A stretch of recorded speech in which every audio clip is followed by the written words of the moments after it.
Hey, and welcome back to another video. So in today's video, we'll be taking a look at the Apple Watch Series 8 running WatchOS 10 here in 2023. And it's the 24th as of the time of recording this video. And WatchOS 10 plus iOS 17 and iPadOS 17 were released on the 18th.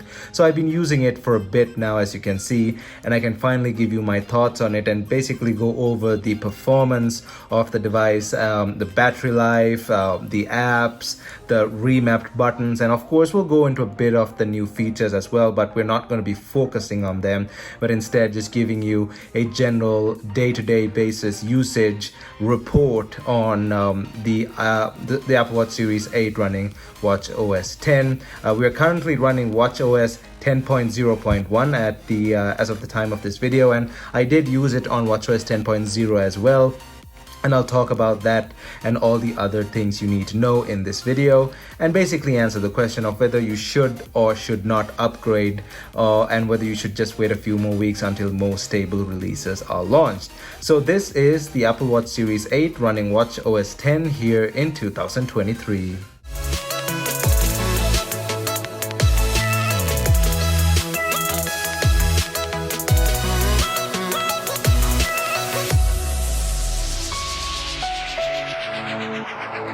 And as always, before jumping right in, don't forget to smash that like button down below, as it helps this video get on YouTube's algorithm. And also don't forget to hit that subscribe button down below and ring that bell notification button so you're notified whenever I upload a new video. Also, if you have any questions or comments, don't forget to leave them down in the comment section below. We can start a discussion or I can answer your questions. My social media is linked down in the description below as well, which includes Instagram, Discord, and Twitter. And now let's jump right into this video.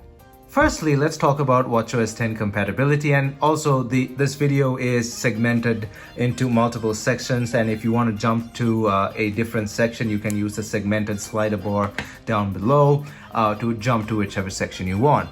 WatchOS 10 compatibility, as you can see, the Series 8 has years and years of updates left to go. At least 5 major updates left to go until it's completely phased out. So you don't really even have to think about that for at least, I'd say, 5 years to go. And if you keep up on your battery and you charge it properly, don't let it drop below 20%, and just keep up with general maintenance of the Series 8, this thing could last easily that 5 years. I've been using my Series 5 for a really long time now as well, and it's still holding up. You can do the same with your Series 8. Just take care of it and it'll last all its updates, and you can probably extend it with a new battery as well. But yeah, you don't have to worry about updates. This thing has a long time left to go. Now, firstly, of course, let's talk about battery life on this thing. Let's go to battery, and now my watch is relatively new. It's just almost a year at this point. We can go to battery health. It should be still at least 100%. Yeah, it's still at 100%. I don't let it go below 20%. I always charge it above 20%. I have optimized battery charging, and I use it every other day in conjunction with my Series 5, which is also still good to go.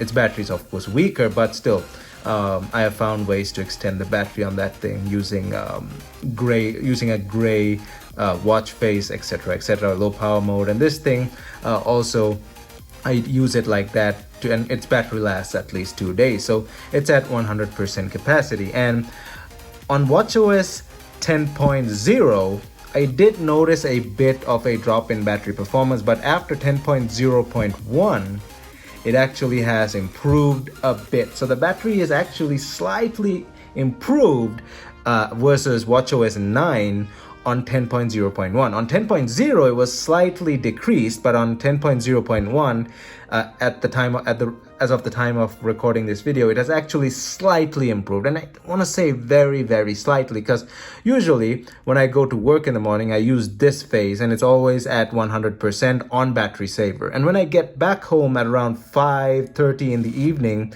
the battery percentage is about, I'd say, upper 70s, lower 80s usually. and I can definitely use it for the rest of the day, plus some into the next day as well. So about a 2-day battery life there. So I want to say upper 70s, lower 80s usually on a day-to-day basis after I come back from work. On this watch face, on low power mode. I'm not using any of the workout functions, of course, while at work. I'm just letting it run. And I also have as you can see, the always on turned off as well. I don't use always on, so that's my benchmark. So benchmarks are benchmarks regardless. They still hold their value regardless of how much what you turn on or turn off. So my benchmark was that, and it was upper 70s, lower 80s.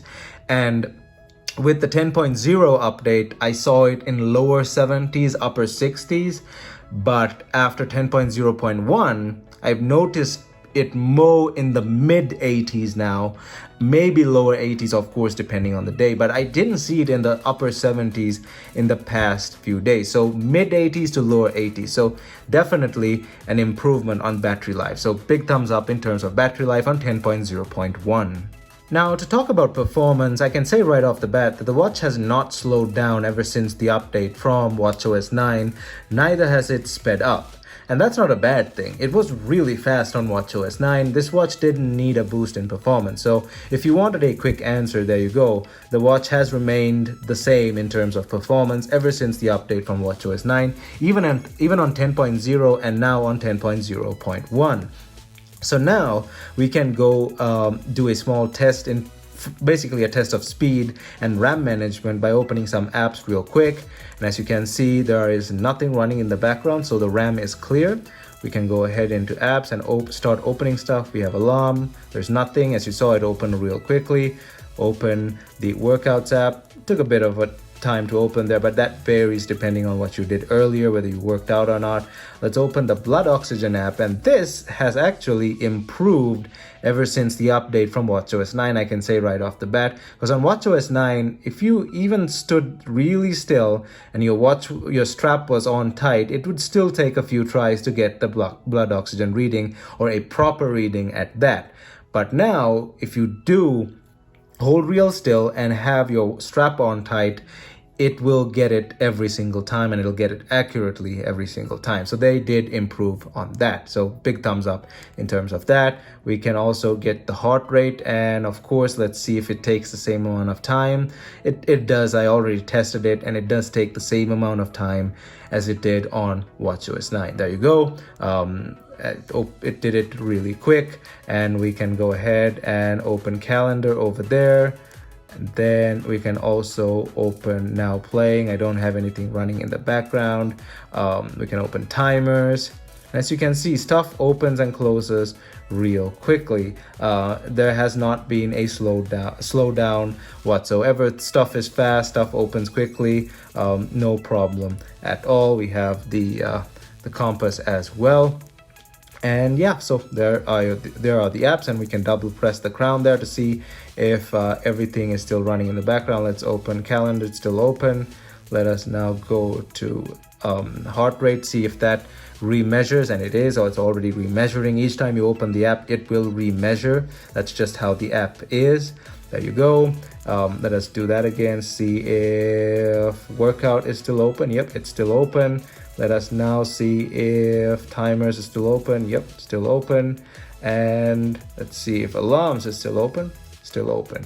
Then we can actually close all the apps. So as you see, there has not been a drop in performance. It's exactly the same as it was on WatchOS 9. So that's not a bad thing, neither is it a good thing. We didn't get a boost in performance, but it's perfectly fine. So performance-wise, the watch is still the same as it was on WatchOS 9.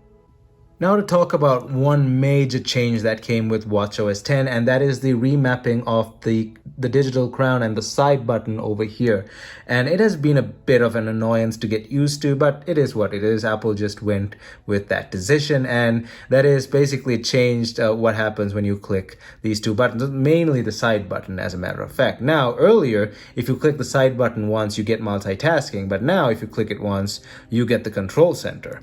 And if you want multitasking, you gotta double press the digital crown, which I find a bit annoying because sometimes if you don't double press it fast enough, it just keeps going into the menu. And when you really need information quickly, it's a bit annoying. But I would have liked it to be the side button single press because I, as far as I'm concerned, use multitasking more than I use the control center. But it's been a while getting used to, but I still ended up getting used to it. Let me know down in the comment section what you think about that. And also, if you double press a side button, now you get your payments. So that's that.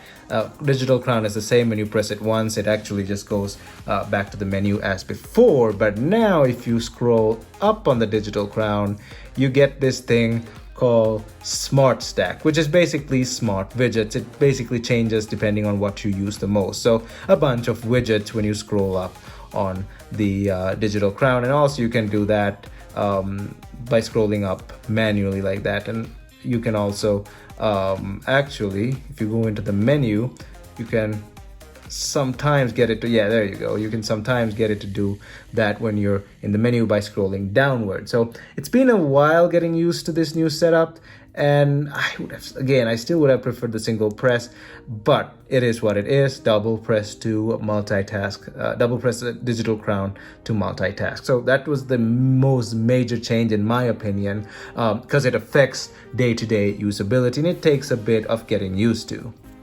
We can now finally talk about some of the new features on WatchOS 10, and if you want all the features, you can go to Apple's website and read about them, but for this video, we'll be just going over the major stuff so as to save some time here. But WatchOS 10, everything you love like never before, and WatchOS 10, unlike iOS 17 and iPadOS 17, is a heavily hardware-dependent OS.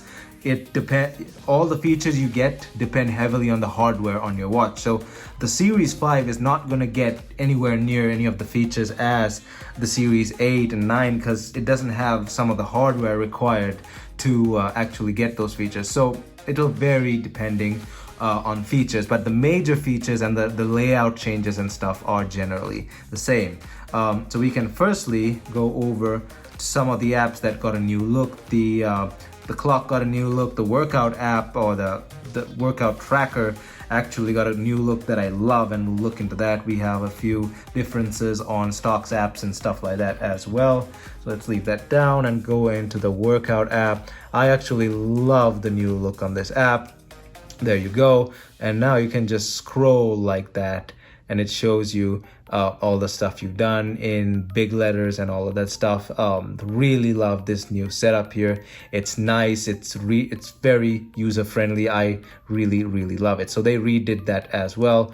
Big fan of that. It's because I use it quite a lot to track my workouts and all that stuff. So the clock got a rework. The stocks app got a rework, but the main part that I like is the workout and the tracking app for your workouts. Smart Stack, we already spoke about that, the digital crown thing, blah blah blah blah blah. Watch faces. Now the Snoopy face, I already did that on my Series 5 video. It's got Snoopy and that bird-like creature, whatever. I've never watched that show or whatever that was, cartoon show, whatever. And it just, each time you flip over your watch like that to look at the face, it changes. So it's a nice little face to have if you're a fan of that show or whatever. So he does a different animation every single time. But what I like is this palette face. I'll do a little demo on that because I actually have that. I'll quickly scroll over to the palette face here, and there you go. That's the palette face. Basically what it does, it tells time with a different selection of color palettes. Now it's a bit in the evening, so of course it's going to be a darker blue, and you can actually select color palettes from the Watch Faces app. But there you go. See time as a range of beautiful colors that shift throughout the day using 3 distinct overlapping layers. It basically changes based on day and stuff like that, and as you can see, it's got 3 overlapping layers. It's quite nice. That's my favorite. I kind of like it more than the Snoopy one, but I can definitely get the Snoopy app, the Snoopy one. Let's just open the phases here, new watch phases. Let's open them. Nike Global, Snoopy, add peanuts. Okay. Yep, let's select that. There we go. So each time you do that, it's a different animation. And of course, it varies drastically depending on settings and all that stuff. Quite interesting. Quite nice, actually. I don't know how many animations are there, but there's a lot of them. So yeah, it is what it is. Nice little touch, new features, new faces. So I like that. Cycling, oh, this is a big update. Cycling, I've always felt, has been a bit of a bottom end in terms of the Apple Watch, because all the real motion you get from your arms is that, basically that, and your heart rate. But now it can actually track cycling better using external sensors that can be Bluetooth connected to the Apple Watch. And these sensors can be placed on your pedals and all that stuff, your handlebars, blah, blah, blah, blah, blah, so as to get a better reading from what you're doing while riding your bicycle. So if you can go get those third-party Bluetooth sensors, you can hook them up to your watch via Bluetooth, and it'll give you way more accurate data than earlier. Because like I said, all you had earlier was just this and your heart rate while you're riding a bicycle, and it was one of the least accurate workouts, probably very inaccurate at the time. But now Bluetooth sensors sold by third parties can be hooked up to your watch via Bluetooth, and you can actually get way more accurate results. As you can see, there's a sensor placed on the pedal over here, and that'll give you your leg motion. So that's a big thumbs up for people who need really accurate data from their cycling workouts. You can put this on a stationary bicycle as well. So that's a big thumbs up. Cycling metrics optimized for iPhone. There you go. Hiking. Some of these features may be more focused on the Apple Watch Ultra, the Apple Watch Pro, whatever you want to call it, the Apple Watch Ultra. These things, again, probably a bit more higher end. I won't use these at all. Elevation alerts, extra stuff like that. Let me know, is it mainly for the Apple Watch Ultra, or do all lower end Apple Watches also get that? Let me know down in the comment section. Not very familiar with this whole hiking stuff, but it is what it is. Mental health, of course, that's good. Reflect on your state of mind to build resilience and improve your well-being. Mental health upgrade in terms of through the health app, mental health features. That's good to have. Insights into your mental health, basically shows you your moods, built for privacy. Vision health, also daylight, how much light falls on your eyes, all that stuff. You can track all that stuff. That's good. Apple Fitness Plus got a bit of an upgrade there as well. Sorry for the reflection here. That's just I'm shooting this at night, and my lights are in the way, and yeah. Then and so much more. Workout APIs, enterprise, name drop, offline maps. Of course, offline maps, that's another big thing. In iOS 17, you can finally download maps offline, and of course you can still use them on your watch as well. Of course, to note, you're not going to get live updates on accidents, traffic jams, stuff like that, but you now have offline maps. It was a bit of playing catch up with Google, but it is what it is. Follow up on your medication reminders is also there. You have stuff like that. And yeah, so that was just a quick rundown of the features on the new features on WatchOS 10. There's a bunch of new features which you can look up. Those were just the main ones, and I already spoke about all the main stuff that I'm concerned with. So let me know down in the comment section, what's your new favorite feature on WatchOS 9? Is it the Snoopy phase? Is it the upgraded metrics and all that stuff, getting the blood oxygen level faster? Is it the Remapped buttons? Do you like them? Do you hate them? Just let me know down in the comment section below. So yeah, that was the Apple Watch Series 8 on WatchOS 10 here in 2023. Let me know if you're upgrading right away or giving it a bit more until more major stable updates have been released.